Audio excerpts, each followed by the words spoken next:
सर्वप्रथम आपके श्री चरणों में कोटि कोटि प्रणाम।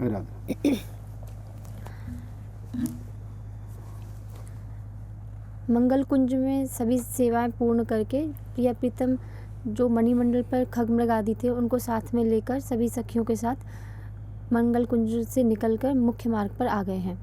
मुख्य मार्ग के दोनों ओर नहर बह रही हैं, जिनमें बतख और हंस तैर रहे हैं। अनेक प्रकार के कमल इसमें खिले हुए हैं। मोहन महल और अन्य अन्य जितनी भी कुंज हैं, उन कुंजों में और पूरे वृंदावन में जहाँ भी मार्ग हैं, उस मार्ग के दोनों तरफ नहर है। सभी मार्गों के दोनों तरफ हर जगह नहर है। इस नहर के ऊपर छोटी सी पुलिया है, जिसको पार करके सखियाँ उपवन में लाडली लाल को वन विहार के लिए लेके जाती हैं। यहाँ लाडली लाल वन विहार कर रहे हैं। आगे की लीला के लिए उन्हें स्नान कुंज में ले जाना है।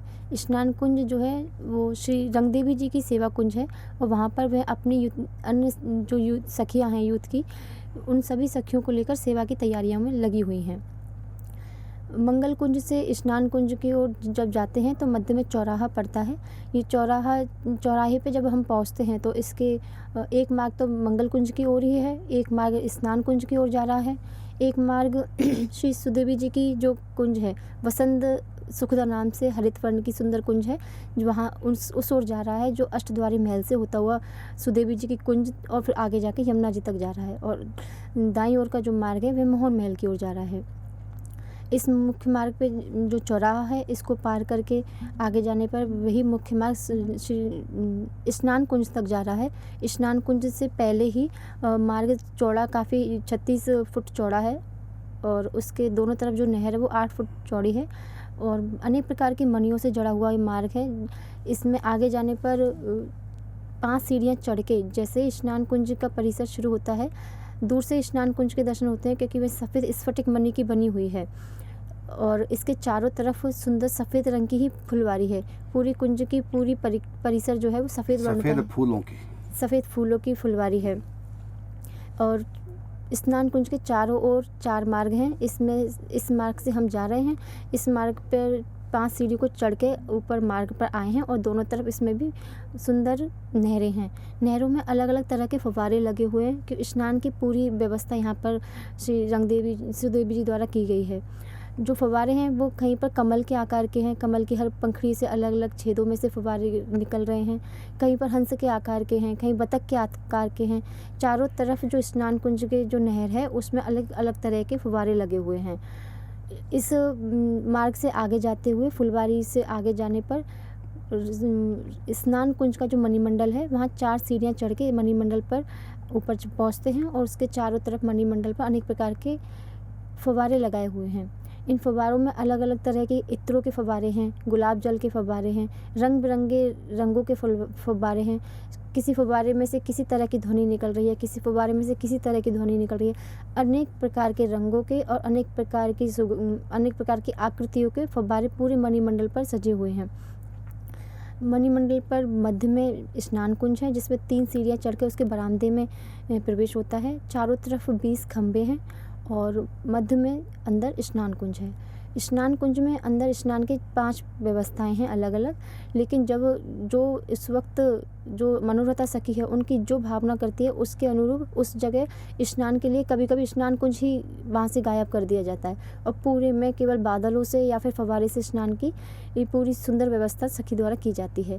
पर मुख्य रूप से स्नान कुंज में एक हौद का स्नान है, जिसमें नाभि पर्यंत जल रहता है, और ठोटी का स्नान है, जिसमें बाल्टी और मग्घा वहाँ होता है। एक जल कुंडी का स्नान है, और बीच में फव्वारे का स्नान है, और एक सरोवर का स्नान भी स्नान कुंज में है, जिसका कुछ भाग स्नान कुंज के अंदर है, बाकी मणिमंडल के ऊपर है। मणिमंडल जिधर यमुना जी की तरफ है वहाँ पर ये सरोवर है। ये स्नान कुंज है। स्नान कुंज सफ़ेद मणियों और स्फटिक मणि की बनी है। इसके ऊपर अनेक प्रकार के गुंबद है, मध्य में एक बड़ा गुंबद है, और चारों दिशा में अलग अलग गुंबद और झरोखे बने हुए हैं। ऊपर इनमें सफ़ेद रंग की पताकाएँ फैल रही हैं, जिन पर क्लीम शब्द लिखा हुआ है। ये स्नान कुंज है। स्नान कुंज में सखियाँ अभी सेवा की तैयारी कर रही हैं। अंदर जो फव्वारा का स्नान है उसके पास में 2 सुंदर चौकियाँ रखी हैं, जो मणियों से जड़ी हुई हैं, जिस पर लाडली लाल को विराजमान करके सखियाँ फुलेल और उपटन आदि की सेवा करती हैं। उनके पास में छोटी-छोटी अनेक चौकियाँ हैं, जिनमें मणियों के ही छोटे-छोटे पात्र हैं, जिनमें अनेक तरह के केसर के, चंदन के, गुलाब के, खस के अनेक प्रकार के उपटन वहाँ पर सखियों ने तैयार करके रखे हैं। पास में ही अनेक मणियों की छोटी-छोटी शीशियाँ रखी हैं, जिनमें फुलेल अनेक प्रकार के फुलेल और इत्र रखी हुई हैं, जो स्नान के लिए आवश्यक सामग्री है। पास में ही अनेक प्रकार के मणियों से जड़े हुए सुंदर श्वेत वर्ण के कलश रखे हुए हैं, जिनमें स्नान के लिए जल की व्यवस्था की गई है। लाडली लाल को लेकर सखियाँ भी वन विहार करवा रही हैं। वहाँ पर अभी दिन तो हो गया है, लेकिन सूर्योदय नहीं हुआ है। श्री प्रिया जी कभी ठाकुर जी के बाहों में बाहों डाल के वन विहार करते हुए वन की शोभा का दर्शन कर रही हैं। सखियाँ साथ में ही उनके में हैं। कभी किसी सुंदर मृग को देखकर लाडली जी उस ओर चली जाती हैं, फिर देखते हैं लाल जी पीछे रह गए हैं तो मुस्कुराने लगती हैं और वापस प्रिया जी ठाकुर जी के पास आती हैं। सखियाँ उनकी इस तरह की अटखेलियों को देखकर प्रसन्न सी होती हैं। ठाकुर जी भी प्रसन्न होते हैं, लेकिन जब वो देख लेती हैं कि सखियाँ ऐसे मुझे दूर जाकर थोड़ी सी जब विरह किसी वेदना सी होती है, इस स्थिति को देखकर सखियाँ मुझ पर हंस रही हैं, तो उनको थोड़ी सी लज्जा सी आने लगती है। आगे जाके सखी कभी कभी किसी सखी को पकड़ के वन की शोभा का वर्णन करते हुए प्रसन्नता करने लग जाती हैं। कभी दूर नाच रहे मोर को देखकर खूब प्रसन्न होती हैं और सखियों से बातें करने लग जाती हैं। इस तरह से थोड़ा वहाँ पर वन विहार होता है, लेकिन जैसे ही हल्का सा ऐसा लगता है कि सूर्य उदय होने लगता है, इतने में ही स्नान कुंज से सुदेवी जी कुछ सखियों को भेजकर स्नान के लिए प्रिया प्रीतम को ले आएँ, इस संदेश को लेकर भेजती हैं।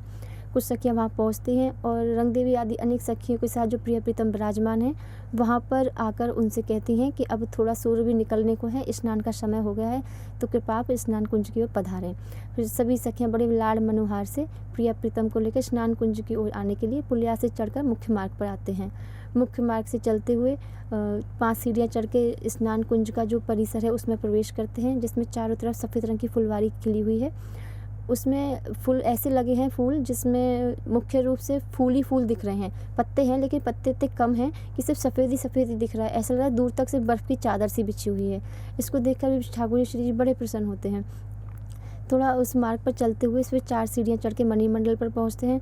मणिमंडल पर जैसे ही प्रिया प्रीतम अपना चरण पधराते हैं, तैसे ही वहाँ पर जितने भी फव्वारे थे वो एक साथ चलने लगते हैं। उनको देखकर एक बार तो वो अचंभित होते हैं और फिर दूसरे क्षण प्रसन्न होते हैं।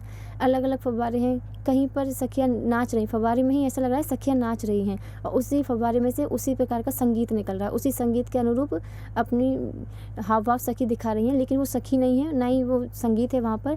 बस पानी में से इसी तरह की ध्वनि निकल रही है और फव्वारा चलते वक्त इसी तरह की आकृतियाँ बन रही हैं। अलग अलग सखियों के इस नृत्य की अलग अलग फव्वारों से दर्शन हो रहे हैं।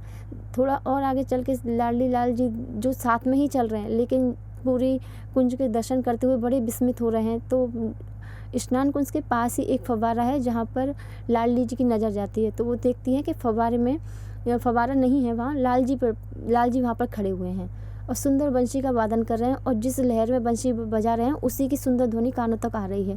फिर प्रिया जी एक बार तो आश्चर्य करती हैं कि अभी तो मेरे साथ में ही थे, अब वहाँ कैसे चले गए। तो उन्होंने सोचा मैं दर्शन में लग गई हूँ, पूरी कुंज की झांकी कर रही हूँ, इसकी वजह से मैं पीछे रह गई हूँ। तो इसलिए वो लाल जी के पास जाने लगती हैं। उधर लाल जी भी देखते हैं कि उधर दूसरे कोने पर श्री प्रिया जी खड़ी हैं और जो बंशी की धुन आ रही है उसी के अनुरूप धीरे धीरे नृत्य सा कर रही हैं। फिर प्रिया जी की तरफ जो फव्वारे में प्रिया जी के दर्शन हो रहे हैं वहाँ लाल जी जाने लगते हैं और इन सुंदर नृत्य भंगी को देखकर लाल जी प्रिया जी को गले लगाने लगते हैं और जैसे ही प्रिया जी को गले लगाते हैं तो प्रिया जी तो वहाँ है ही नहीं, तो वो पूरे भीग जाते हैं। इधर प्रिया जी लाल जी के पास जाकर सुंदर बंशी को जब सुनती हैं तो उनके कंधे पर अपना हाथ रख के शीश रखने लगती हैं उन बंशी का आनंद लेने के लिए। तो जैसे ही वो रखने लगती है तो उनको एक झटका सा लग जाता है, क्योंकि वहाँ लाल जी तो है ही नहीं, वहाँ तो पानी है।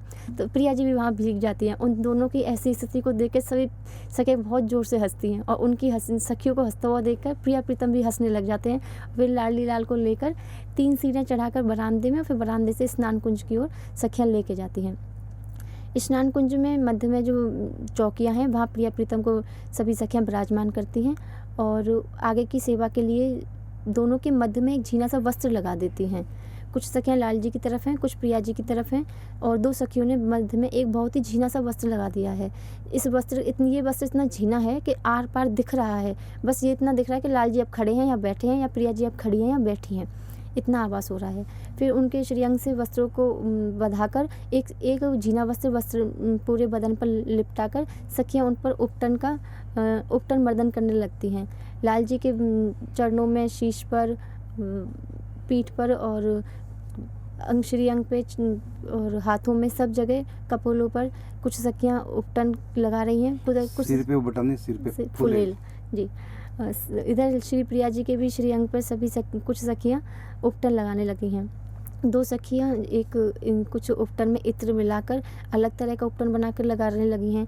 कुछ फुलेल लेकर श्री जी की जो चोटी है उसको पूरा खोल के उसमें फुलेल का मर्दन कर रही हैं बड़े प्रेम से। इसी प्रकार के जो लाल जी के घुंघराली अलका बली हैं, कुछ सखियाँ वहाँ पर फुलेल लगाने लगी हैं। कुछ समय तक उपटन की पूरी सेवा होने के बाद कलशों में जो जल था और सखियाँ और थोड़ा सा गर्म और थोड़ा सा ठंडा जल लाकर दोनों को मिलाकर उस समय जो वातावरण उसके अनुरूप जल बनाकर फिर दोनों के ऊपर जल डालने लगते हैं। ये जो सेवा हो रही है इस दौरान, क्योंकि प्रिया प्रीतम एक दूसरे के दर्शन नहीं कर पा रहे हैं, पर ये जानकारी है कि पास में ही हैं, फिर भी उनको विरह इस वक्त व्याप्ता है। लाल जी बार बार चाहते हैं कि मैं एक बार प्रिया जी के मुखारबिंद का दर्शन कर लूं, लेकिन प्रिया जी भी चाहती हैं, लेकिन सखियों से संकोच के कारण वो कोई भी प्रतिक्रिया नहीं करती हैं। जब स्नान करवा रहे हैं तो दोनों के कलश से कुछ सखियाँ जल डाल रही हैं और कुछ शरीर का मर्दन करते हुए स्नान की प्रक्रिया पूरी करवा रही हैं। स्नान होने के बाद सखियाँ एक आपस में ही इशारे से कह रहे हैं कितने सुंदर लग रहे हैं, कितने फब रहे हैं। स्नान के लिए ठाकुर जी श्री जी की आवश्यकता नहीं है, क्योंकि वहाँ किसी प्रकार की मैल नहीं होता कि उनको स्नान करवाने की आवश्यकता हो। केवल सेवा के लिए और लीला के विकास आगे बढ़ाने के लिए और प्रेम उद्दीपन कराने के लिए, आनंद लेने के लिए सखियाँ स्नान की क्रिया और ये लीला करवाती हैं। तो आपस में ही सखियाँ कहते हैं कितनी सुंदर लग रहे हैं, कितने प्रिय लग रहे हैं। तो लाल जी उनके इस इशारों को देखकर और भी ललचाने लगते हैं और अपनी चौकी से उठकर जो बीच में झीना पर्दा है वहाँ से उठकर एक बार प्रिया जी के मुखारबिंद का दर्शन करना चाह रहे हैं। जैसे ही वो खड़े होते हैं, जो झीना सा पर्दा बीच में है वो एक तरफ से श्री ललिता जी ने पकड़ रखा है। ललिता जी उन्हें थोड़ी सी आंखें तेज करके देखती हैं तो ठाकुर जी चुपचाप बैठ जाते हैं। लेकिन फिर जैसे ही देखते हैं कि ललिता जी श्री जी की ओर देख रही हैं, इधर नहीं है, तो वो दोबारा खड़े होकर उधर झाँकने को लिए होते हैं। फिर तो प्रिया जी ललिता जी थोड़ा सा और क्रोध सा दिखा के अपनी उंगली दिखा कर उनको इशारा करते हैं कि चुपचाप बैठ जाइए, अभी सेवा हो जाने दीजिए। फिर ठाकुर जी चुपचाप वहाँ बैठ जाते हैं। स्नान की पूरी होते ही केशों का भी अच्छे से धुलवा कर पूरे शरीर का अच्छे से स्नान करवा कर सुंदर और बहुत ही कोमल तौलियों से दोनों के श्रीअंग का सखियाँ पहुँचती हैं, धीरे धीरे से रगड़ती नहीं हैं, धीरे धीरे से पहुँच रही हैं। इसके बाद एक वस्त्र पूरे शरीर पर धारण कराती हैं और आगे उनके श्रृंगार कुंज में ले जाने के लिए दोनों को स्नान कुंज से बाहर की ओर लेके आते हैं। जी श्री राधे, जय श्री वृंदावन बिहारी लाल की जय।